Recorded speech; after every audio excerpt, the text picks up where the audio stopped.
Amen. Parce que vous voyez, il faut comprendre que c'est un défi. La Bible dit dans 2 Timothée, chapitre 2, au verset 15, il dit, efforce-toi de te présenter devant Dieu. Bien aimé, quand j'ai lu ce passage, j'ai compris que c'est une grâce pour ceux qui se présentent devant Dieu. C'est le résultat d'une combativité. Alléluia.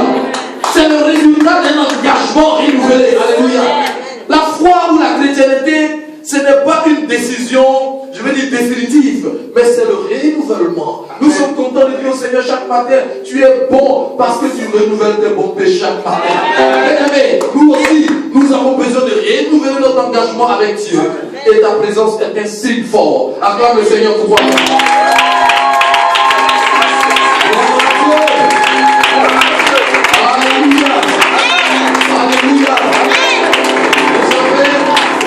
Nous sommes dans des temps que la Bible appelle les temps eschatologiques, les temps de la fin. Amen, amen. Amen. Et dans les temps de la fin, restons éveillés, ne nous laissons pas distraire. Parce que les gens continuent de rêver même avec leur présence dans l'église. Non. Amen. Dieu n'a pas dit dans les temps de la fin, il y aura des églises qui seront remplies à déborder. Jésus même s'est inquiété, il a demandé quand je reviendrai, est-ce que je trouverai la foi? Gloire à Dieu. Amen. C'est pourquoi nous ne sommes pas surpris. Alléluia. Amen. Non, on appelle ça l'illusion d'un réveil mondial. Les gens même jeunes. Donc s'il doit avoir un réveil mondial, ça se passe à ton propre niveau. S'il doit avoir un réveil, parce que la définition du réveil, c'est une prise de conscience de la réalité de Dieu. Le réveil, c'est pas que les salles soient bondées. Le réveil, c'est que même quand les salles sont vides, s'il y en a deux, qu'ils soient conscients que Dieu est réel et que Jésus revient bientôt. Et qu'ils ajustent leur marche. Qu'ils prennent conscience que bientôt, il viendra enlever son église, qu'il lave leur robe. Voici le réveil. Alléluia. Amen. Le réveil, ce n'est pas de faire des marketing sur des plateformes, sur des réseaux sociaux et d'attirer des gens qui sont en réalité en souffrance, qui ont besoin, et on fait de ça, je veux dire, un fonds de commerce. Ce n'est pas ça le réveil. Le réveil, c'est de prendre conscience que Dieu t'aime. Dis Amen. Amen. Et qu'il a donné son Fils unique afin que par lui tu vives. Et que ce Fils revienne bientôt. Et que nous devons préparer son arrivée. Nous devons nous apprêter en tant qu'église de Dieu, en tant qu'épouse de Dieu. Alléluia. À recevoir notre époux, à recevoir notre Seigneur. Quelqu'un m'a dit bien Amen. Amen. Si tu es église réveillée, acclame très fort le Seigneur. Alléluia.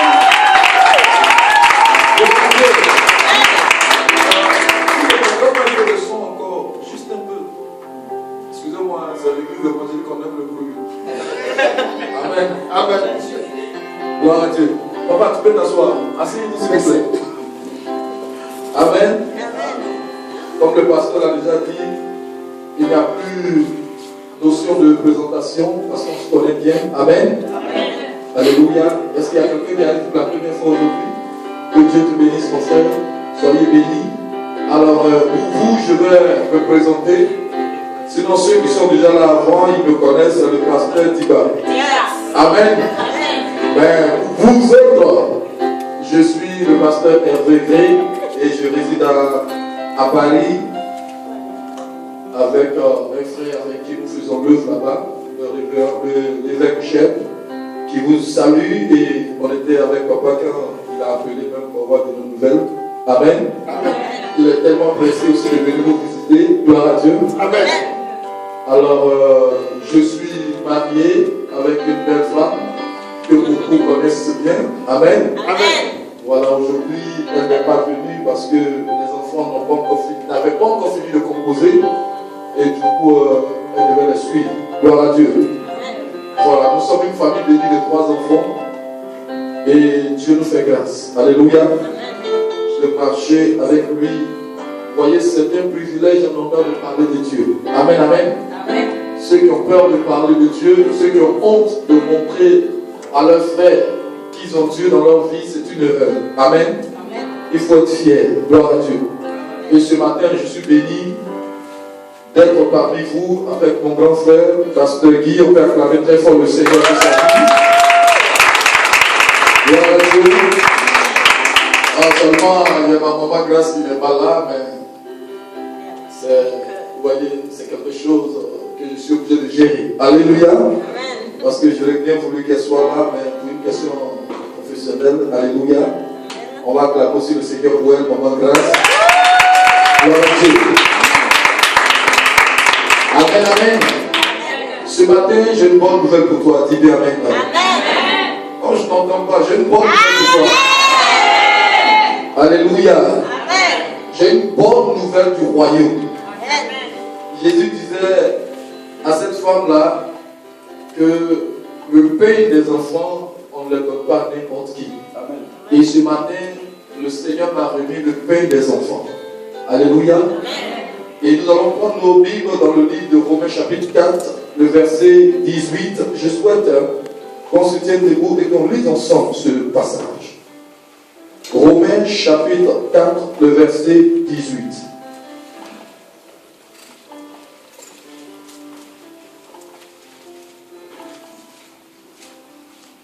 Espérant comme toute espérance, il crut, et devint ainsi le père d'un grand nombre de nations, selon ce qui lui avait été dit. Telle sera ta postérité, et sans faiblir.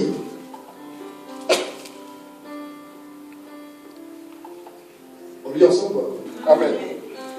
Je reprends. 1, 2. Espérant comme toute espérance, il crut, et devint ainsi le père d'un grand nombre de nations, selon ce qui lui avait été dit, telle sera ta postérité.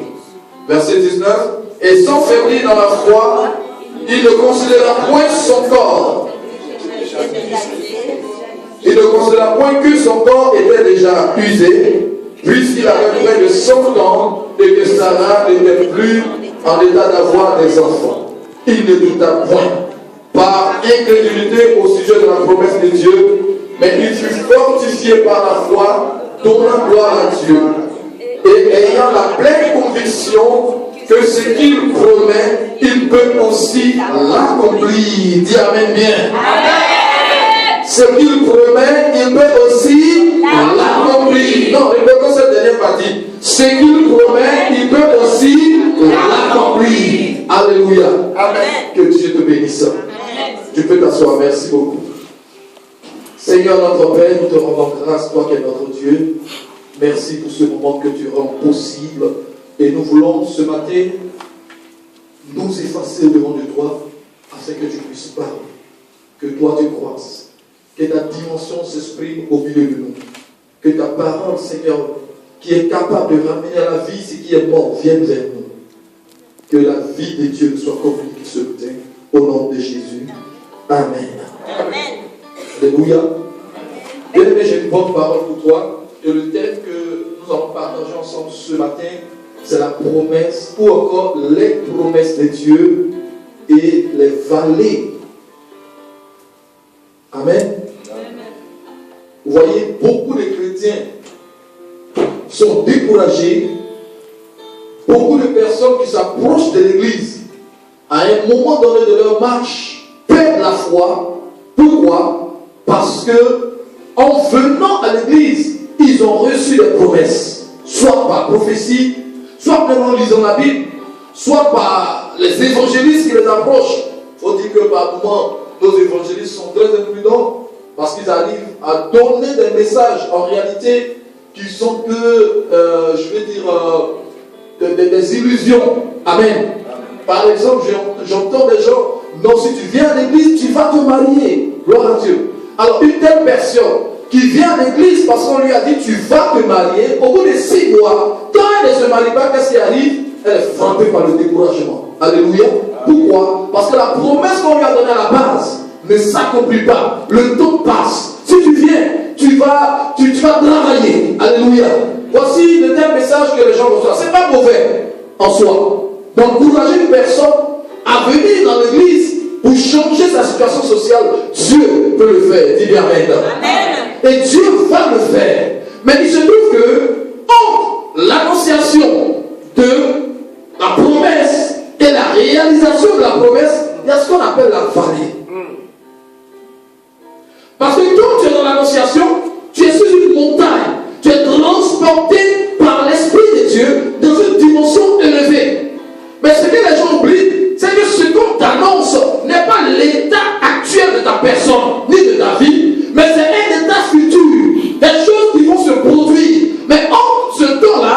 a la vallée. C'est-à-dire, il y a un trou. Parce qu'en réalité, tu te trouves en deux chaînes de montagne. Tu te trouves sur deux chaînes de montagne. Donc, quand tu es là, tu vois le premier sommet de la montagne et tu vois automatiquement le deuxième sommet. Tu ne vois pas le trou qui est entre les deux montagnes. Gloire à Dieu. Amen. Et c'est ce trou-là, souvent, qui coupe l'engouement des gens. Qui détruit la foi des gens parce qu'ils n'ont pas été préparés à cela. Ils n'ont pas encore compris que ce trou existe. Alléluia. Amen. Alléluia. Amen. On peut aujourd'hui, par révélation, t'annoncer ton mariage. On peut même te présenter ton fiancé. Mais tu es encore célibataire. Mais de là, au jour du mariage à la mairie, il y a un trou. Gloire à Dieu. Amen. Dieu a fait, il y a une vallée. Et cette vallée-là, tu ne pourras pas la sauter. Il faut la parcourir. Il faut la traverser. Alléluia. Comme je le disais tantôt dans un discours précédent, notre Dieu n'est pas un Dieu de concours, mais c'est un Dieu de parcours. Et le parcours est important avec Dieu. Parce que dans le parcours, Dieu te forge un caractère pour ce qui t'a été annoncé. Si tu annonces que tu seras marié, c'est parce que tu n'es pas encore marié.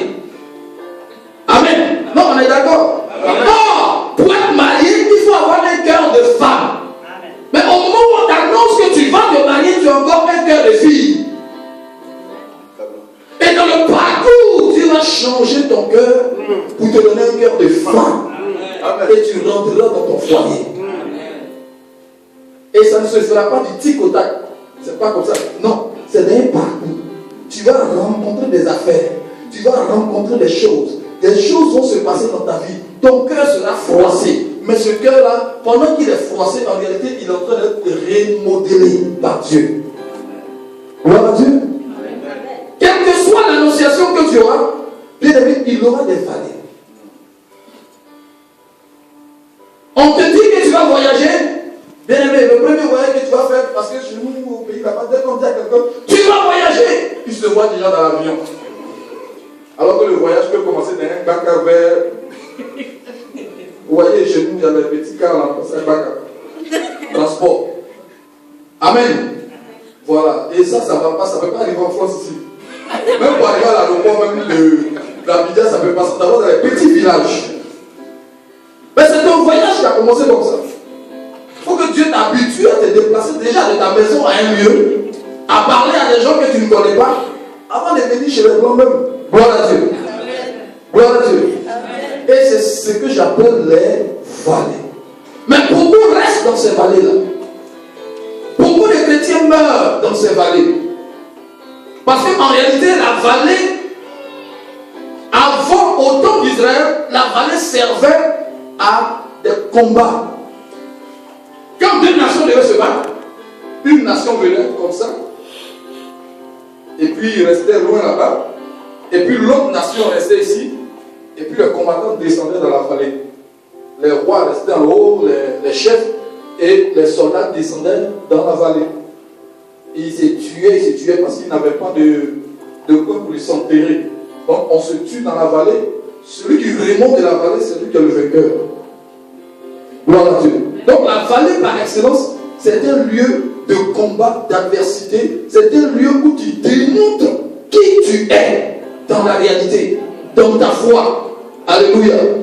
Comme les gens le disent, ce que tu as dans tes tripes, c'est dans la vallée que tu vas montrer cela. Et beaucoup de chrétiens meurent là. Parce qu'on leur a présenté un Jésus qui est trop doux. On leur a présenté une vie chrétienne qui est vraiment chocolatée. Où il n'y a ni Christ, où il n'y a ni danger, où il n'y a rien. Mais laissez-moi vous dire, Dieu, dans la marche avec Dieu, il y a trois faces de Dieu que tu vas rencontrer. Dis amen bien. Amen. Je te montrerai tout ça. La première face que tu vas rencontrer, c'est Dieu le Père, l'amour parfait. Quand tu arrives à l'église, Il y a de belles prophéties qui sortent, même involontairement. Je t'aime ma fille, je t'ai appelé pour le salut, tu seras élevée, une dame d'affaires, tu seras ceci, ton mari, cela. Il va te donner de belles prophéties. En ce temps-là, quand tu fais une petite erreur, Dieu même se déplace et il te relève. Les frères sont autour de toi. C'est Dieu le Père, dis amen bien. Amen. Dans tout son amour, pourquoi? Parce qu'il veut t'encourager à un rapprochement. Il t'appelle à une affaire. Amen. Amen. Il t'attire petit à petit. Et quand tu es bien dans l'affaire, où tu ne peux même plus dormir, dès que tu entends la voix du pasteur, tu cours, tu viens à l'église. Et il te montre une autre face. Le lion de la tribu de Juda. Quand il sort cette face-là, c'est des griffes. Là, il est en train de te faire passer dans une vallée. Gloire à Dieu. Amen. Et dans cette vallée-là, tu vas penser que plus personne n'était dans l'église. Emprisonné maintenant dans tes pensées. Ça, c'était le message qu'on avait donné. Les prisons de nos pensées. Quand tu es emprisonné dans ces pensées-là, quand tu vois quelqu'un te regarder, déjà tu as des préjugés. Et il me regarde bizarrement. Il fait quoi encore? Celui-là, je sais qu'il ne m'aime pas. Non, on t'aime toujours. Mais c'est le lion de la tribu de Juda, maintenant qui te fait rentrer dans le centre de formation. Gloire à Dieu. Amen. Tu rentres maintenant dans un centre de formation pour changer ta nature. Parce que quand c'est Dieu le Père, tu es encore un bébé. Paul dit, quand j'étais petit, quand j'étais enfant, je parlais comme un enfant. N'est-ce pas? Amen. Mais quand je parle comme un enfant, on me répond comme quoi? Comme un enfant. Mais maintenant, quand j'ai grandi, je parle comme un homme. Mais on me répond comme un homme. Amen.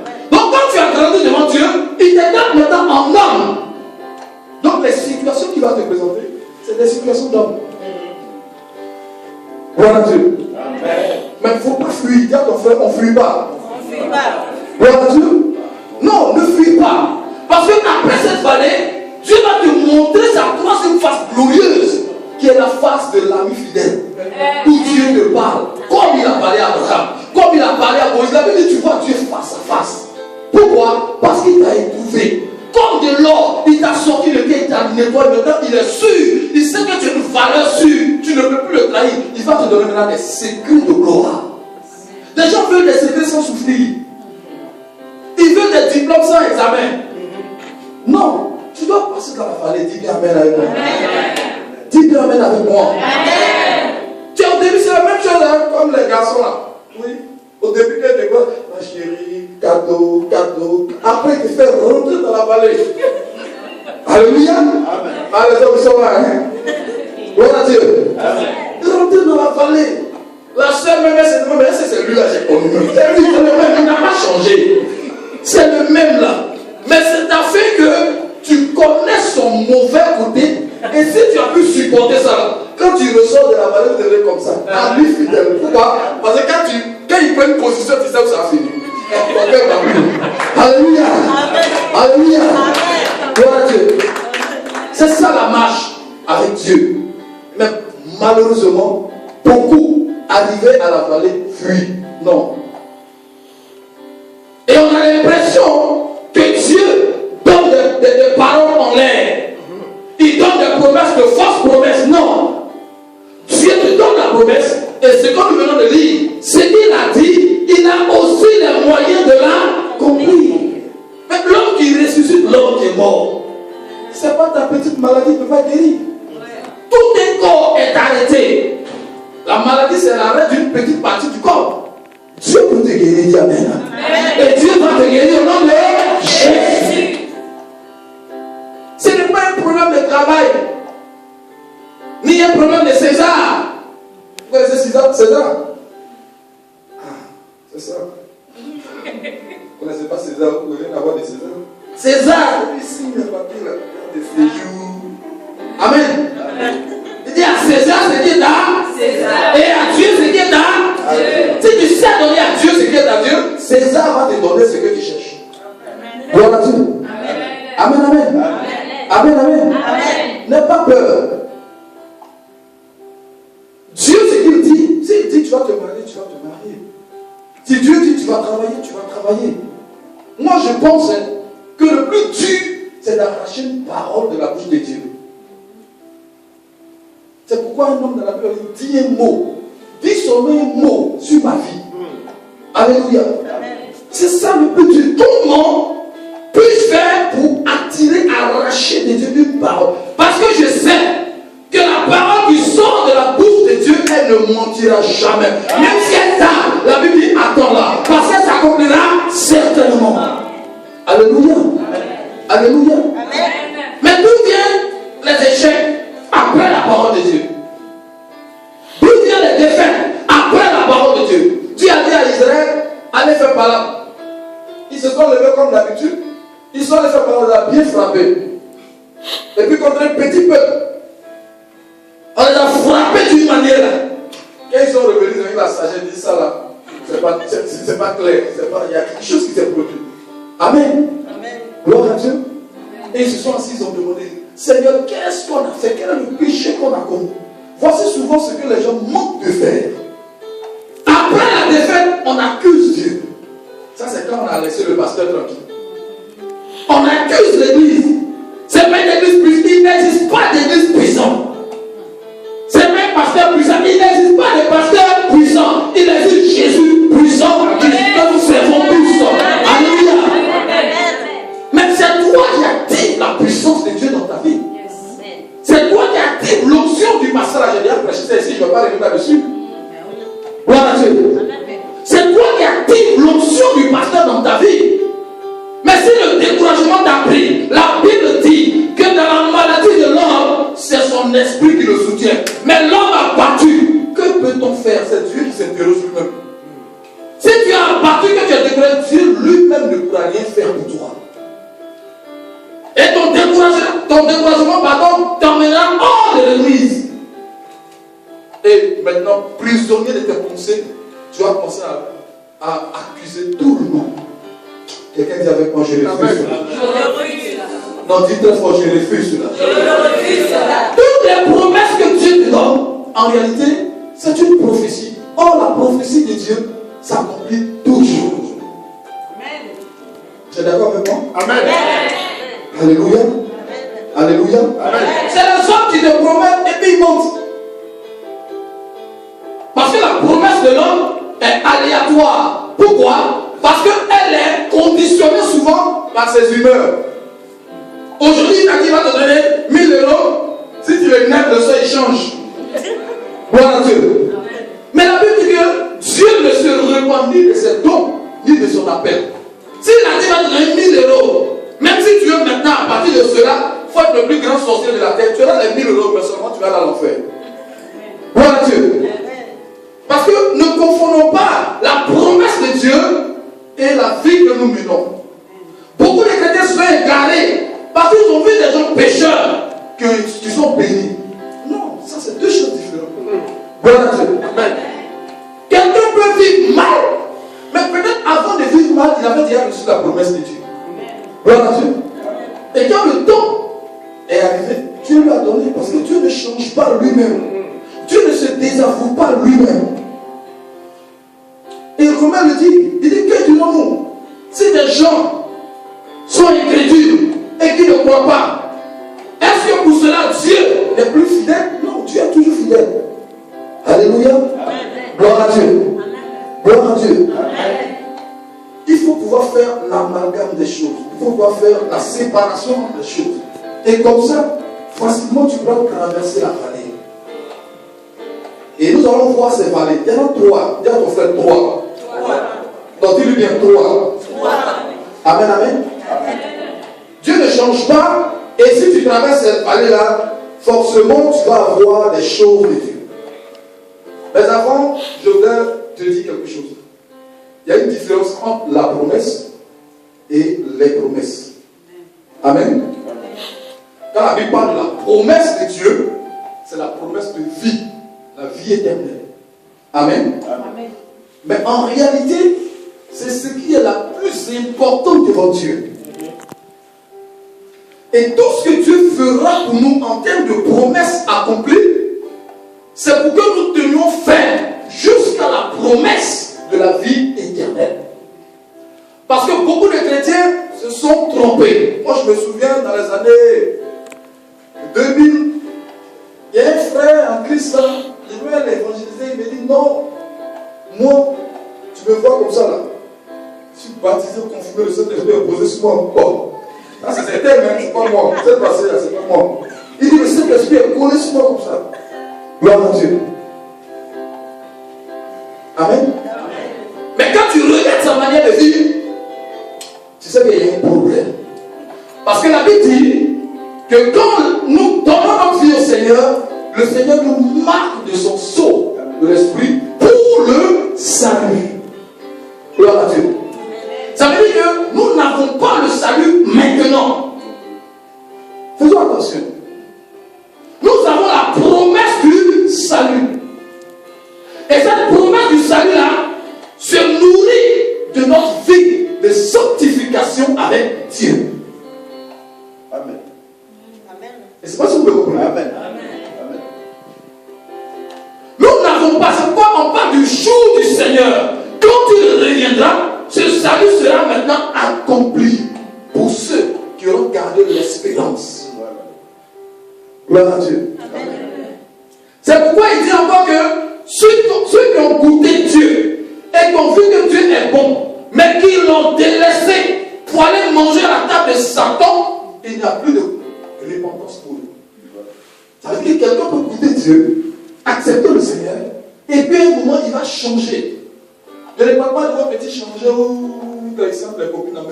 Eux-mêmes, ils vont jusqu'à faire alliance avec le diable. Gloire à Dieu. Dis avec moi, je refuse. Dis très fort, je refuse cela. Je refuse cela. La promesse de Dieu s'accomplit toujours.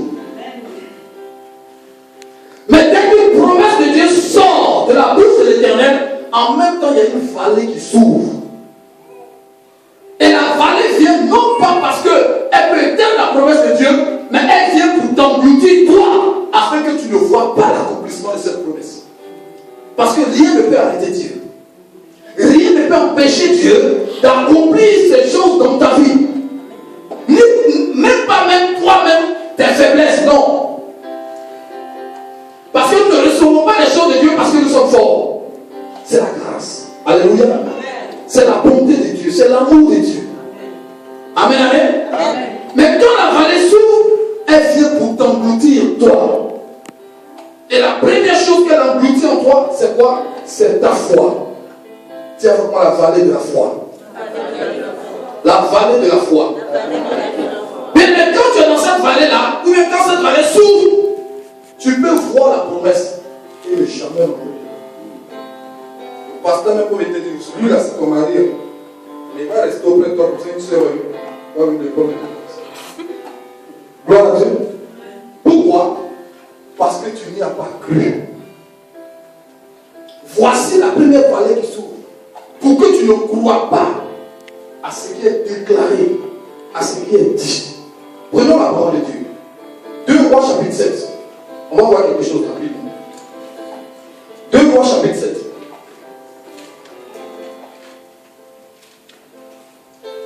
Quelqu'un a trouvé 2 Rois Chapitre 7.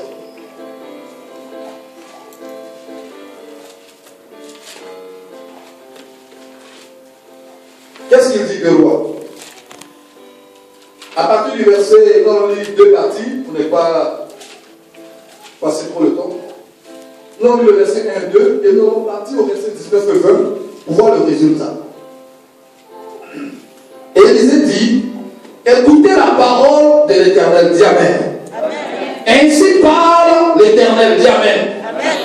Ça c'est une promesse qui vient comme ça vers toi. Alléluia. Alléluia. Amen. Ça ce n'est pas, dès qu'on parle comme ça là, c'est que ce n'est même pas le pasteur.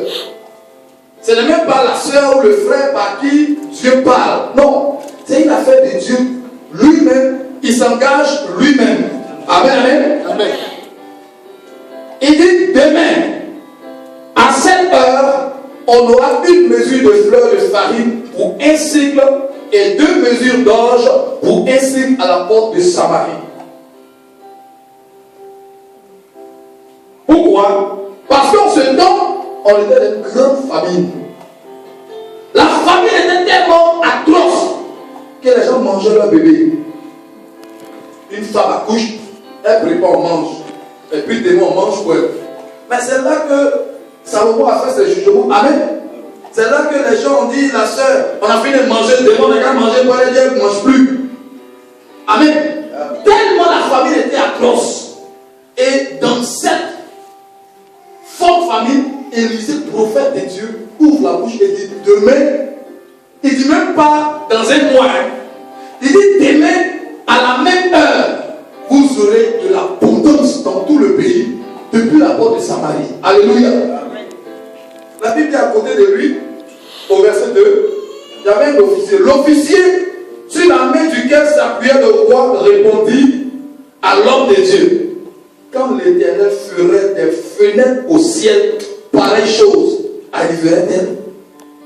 Et Élisée lui donne la réponse de Dieu directement. Tu le verras de tes yeux, mais tu n'en mangeras point.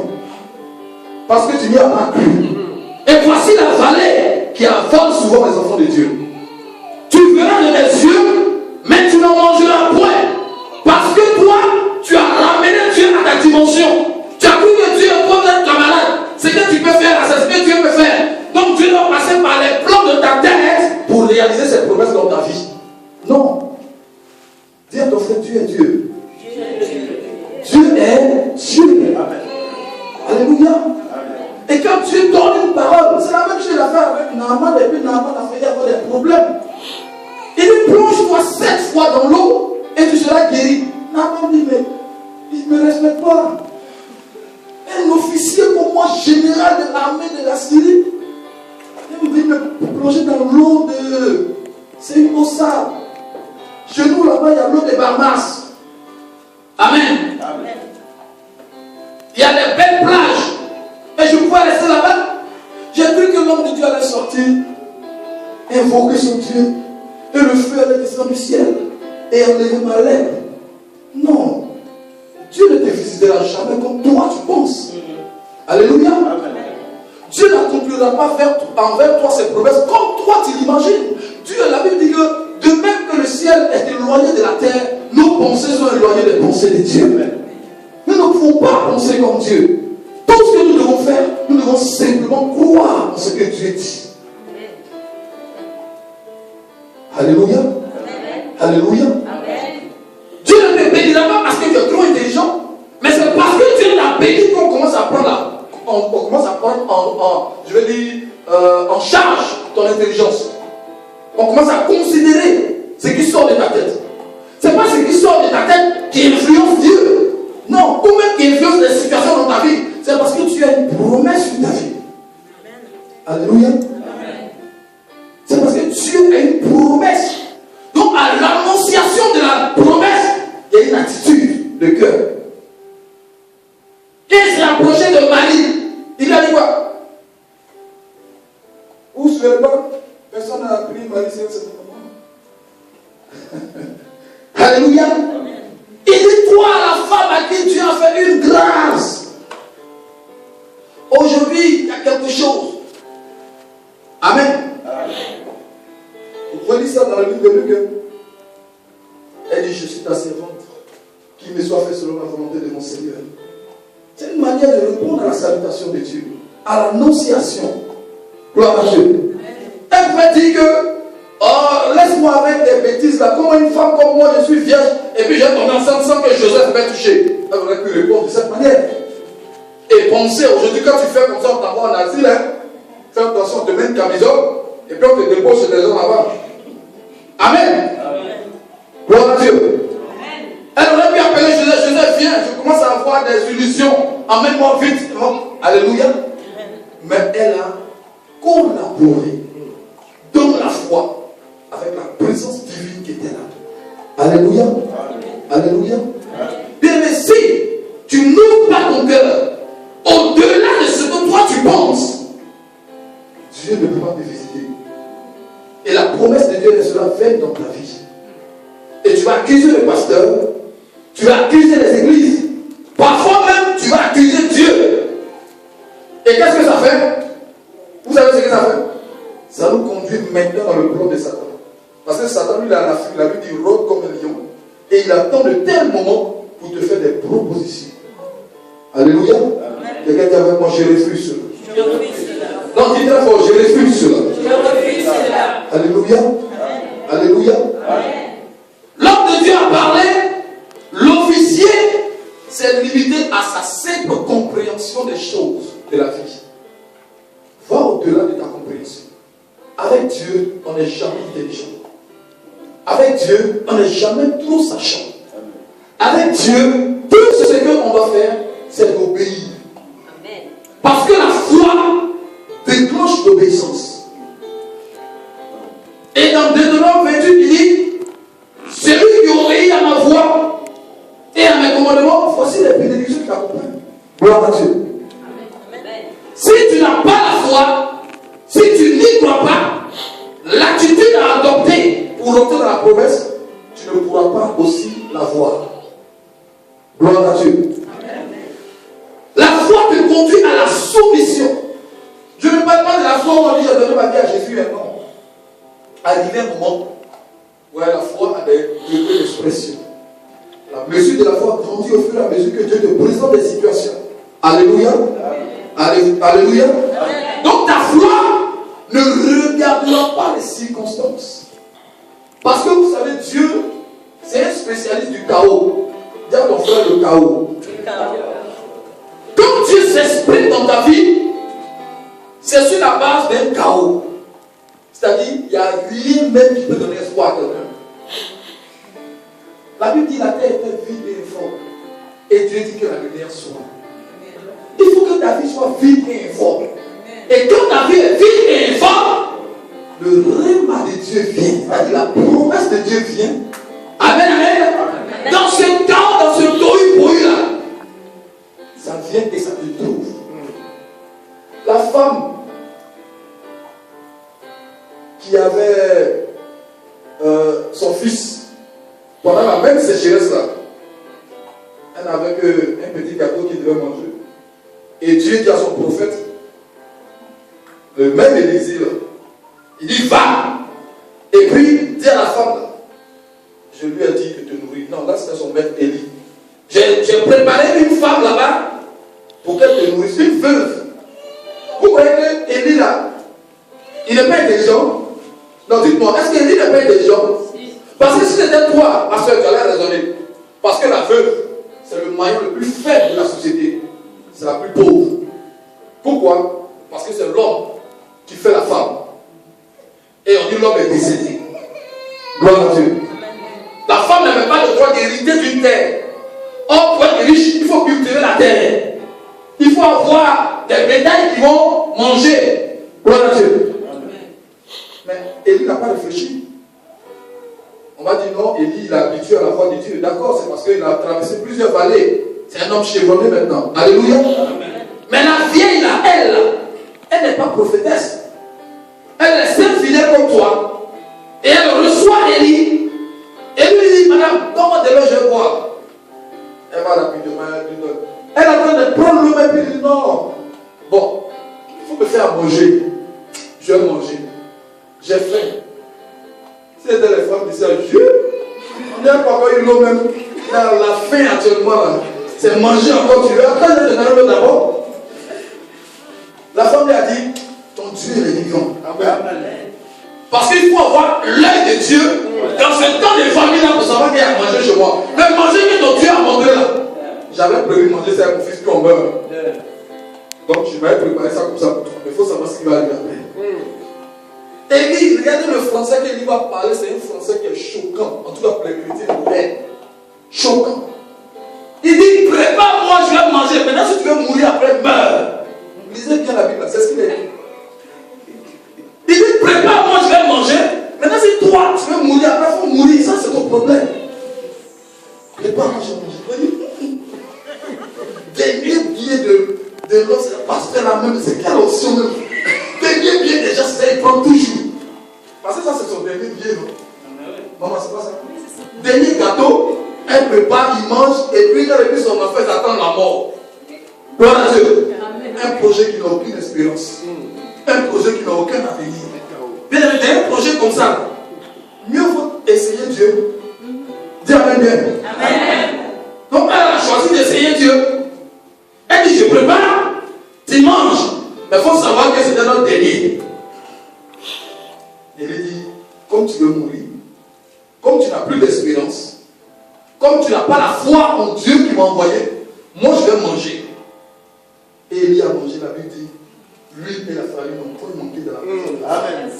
Jusqu'à ce que la famille finisse. Gloire à Dieu. Amen. Tant qu'il n'y a pas de chaos dans ta vie, l'expression prophétique ne pourra pas venir vers toi. Amen. Alléluia. Amen.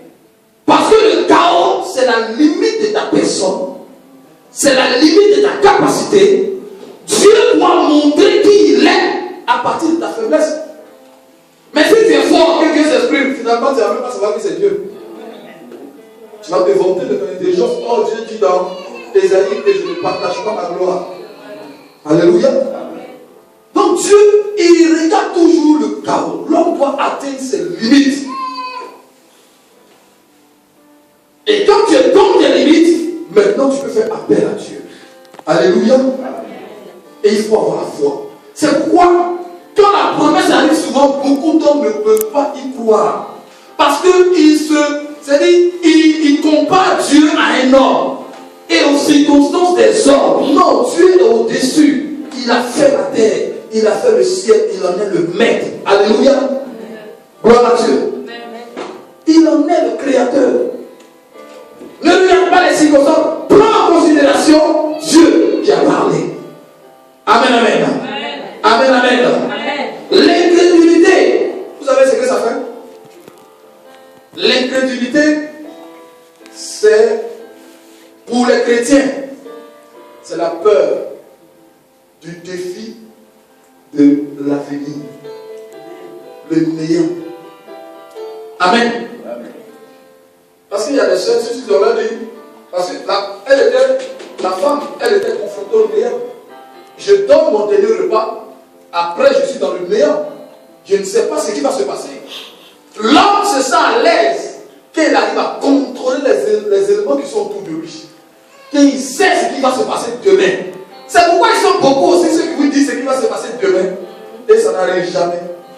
Parce qu'ils savent que comme vous aimez, ils ont créé un fonds de commerce. Gloire à Dieu, vous avez déjà prévenu que les faux prophètes viendraient. Amen. Et ils vont s'accaparer des âmes faibles, des âmes patientes. Gloire à Dieu. Gloire à Dieu. Gloire à Dieu. Mais il y a un mystère dans le futur. Regardez-moi bien, écoutez-moi bien. Vous savez que le futur, c'est l'endroit où tout le monde est au même niveau. Donc il faut te glorifier d'aller dans le futur. Vous ne savez pas pourquoi? La Bible dit, ne te vante pas du lendemain, car tu ne sais pas ce que le jour va confronter. C'est-à-dire, si tu es milliardaire, et comme moi je suis pauvre, dès qu'on nous jette dans le futur, j'ai l'espérance de devenir milliardaire comme toi, mais même plus que toi. C'est dans le futur, je peux prétendre atteindre ton niveau. Sinon, dans le présent, tu m'as déjà dépassé. Quelqu'un m'a dit bien amen? Amen. Est-ce que tu m'as dit bien amen? Amen. Mais pourquoi tu as peur dans le futur? Pourquoi tu as peur de sortir du chaos que tu vis, croire en la promesse de Dieu et rentrer dans cette gloire? Alléluia. Amen. Alléluia. Amen. Parce que le présent est déjà fait. Aujourd'hui, là, tu sais ce que tu es. Tu sais ce que tu es. Mais demain, parce que c'est ce qu'Élisée dit, il dit demain à la même heure, les choses vont changer. Pendant qu'il parlait, le temps était mauvais. Je me souviens, on avait fait une veillée comme ça au pays là-bas. Et le thème c'était demain à la même heure. Et je n'ai fait que répéter cette prophétie dans les oreilles et à plusieurs fois. Plusieurs reprises. Je vous dis que moi j'ai été surpris que le lendemain à la même heure, une sœur qui était avec nous à la veille, elle m'appelle et dit pasteur, oui, je t'appelle, je suis en Belgique. Donc souvent quand je viens là-même, je cherche à voir si je ne peux pas la croiser par hasard. Gloire à Dieu. Elle dit où tu m'appelles, où je t'appelle là. On a fait la veillée vendredi nuit. On a fini. Dimanche on a fini. Elle dit tu as dit demain, au moment où tu parlais, c'était samedi matin, pour ça on avait dépassé minuit. Donc dimanche là où je t'appelle là, je suis en Belgique. C'est quelque chose que j'attendais depuis longtemps. Je ne savais pas. Gloire à Dieu. C'est ça, se projeter dans l'avenir. Dans l'avenir, c'est la dimension de la possibilité où tout est permis, hein, c'est-à-dire d'espérance. On peut espérer tout dans l'avenir. Amen, amen. Dans l'avenir, tu peux espérer que ton mari change. Dans l'avenir, tu peux espérer que ta femme vienne, que tu te maries. Dans l'avenir, tu peux espérer une situation que tu n'as pas aujourd'hui. Parce qu'il y a des choses que tu ne peux pas changer comme le passé. Mais il y a plein qui vivent beaucoup dans leur passé. Quand vous voyez quelqu'un qui vit beaucoup dans son passé, c'est que l'avenir est compliqué. Donc, moi, je vous dis la vérité. Quand il va te parler, maintenant, il dit avant. Quand tu vois là, avant. Mais demain, il n'a plus d'espoir. Il est bloqué à ce niveau. Il ne veut pas se projeter avec Dieu dans une prophétie à venir. Alléluia. Dis avec moi, je refuse cela. Non, dis très fort, je refuse cela. Amen, amen. Amen, amen. Amen. Quand tu as franchi cette première